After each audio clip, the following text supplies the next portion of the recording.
The promise I couldn't keep. They say the loudest sound in war isn't the artillery shells or the screaming jets overhead. It isn't the gunfire that rattles your teeth or the tanks that shake the earth. No, the loudest sound in war is the silence that comes right after the chaos stops. In that silence, you don't hear the enemy anymore. You only hear the promises you made back home.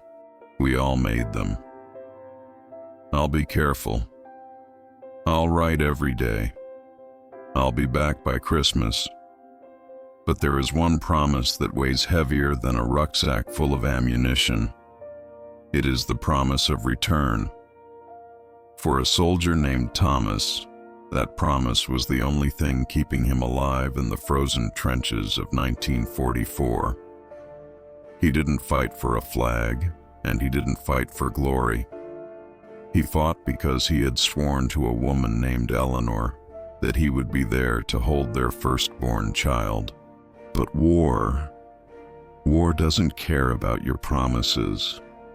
It doesn't care about the nursery painted yellow back in Ohio, or the unread letters in a pocket over a beating heart.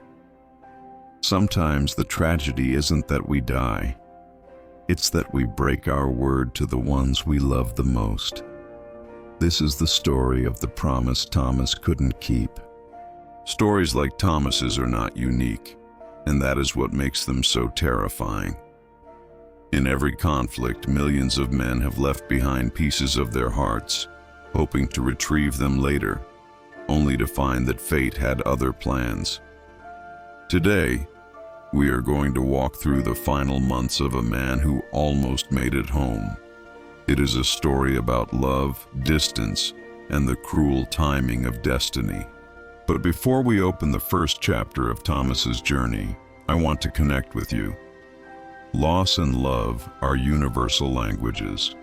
Whether you are in a bustling city or a quiet town, we all understand the pain of missing someone.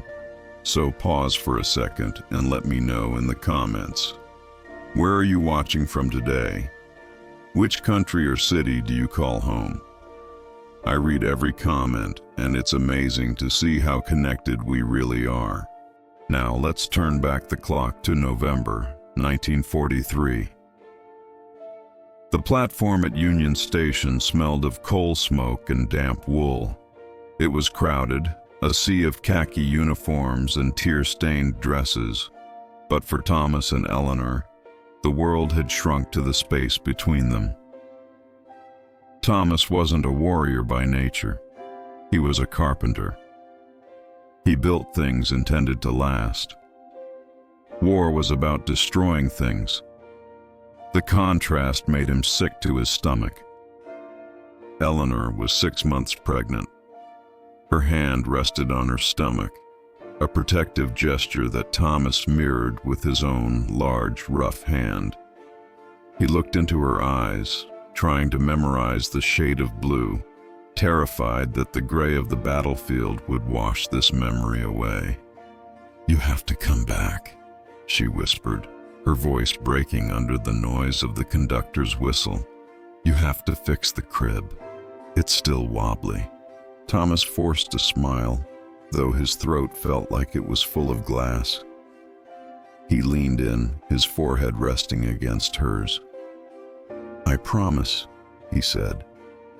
The words felt heavy, like a binding contract with the universe. "I will be back before the snow melts. I will be the first person to hold him, or her. I swear it, Elle. I promise." As the train lurched forward, stripping his hand from hers, he didn't know that he had just started a countdown that he couldn't control. France was nothing like the postcards.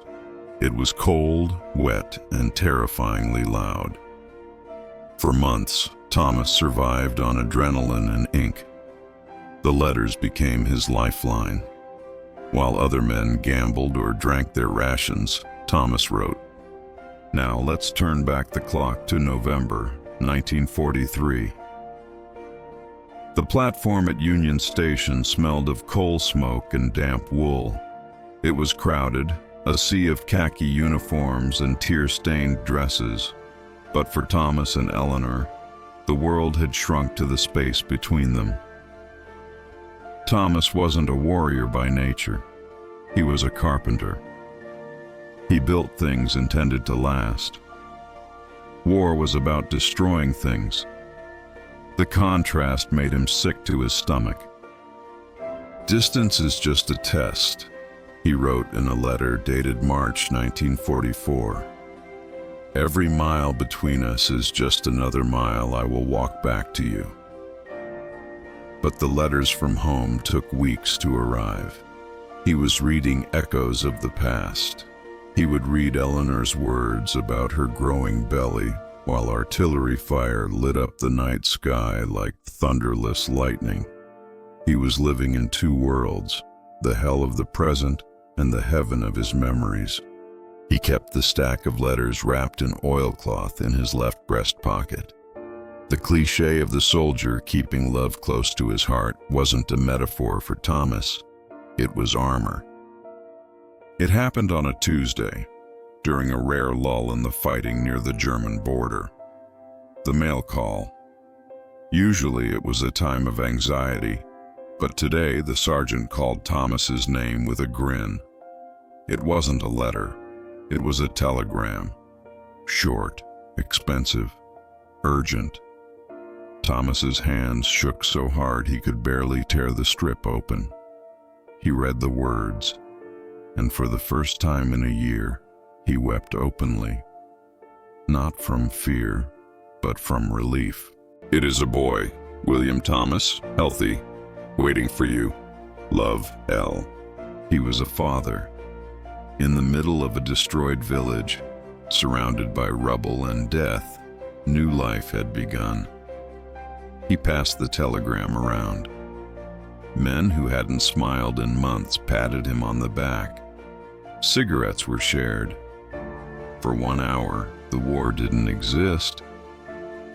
Thomas looked at the horizon, towards the west, towards home. "I'm coming, William," he whispered. "Daddy's coming." He believed the hardest part was over. He had a son. The universe wouldn't be cruel enough to take a father away from a son who had never seen him, would it? The war was ending. Everyone knew it. The rumors were flying that Germany was weeks away from surrendering. The orders changed from attack to hold. Nobody wanted to be the last man to die in a war that was already decided. But orders are orders. Thomas's squad was sent on a routine patrol to secure a perimeter around a farmhouse. It was supposed to be empty, just a check-in. "Easy work," the sergeant had said. "Walk in, walk out, go home."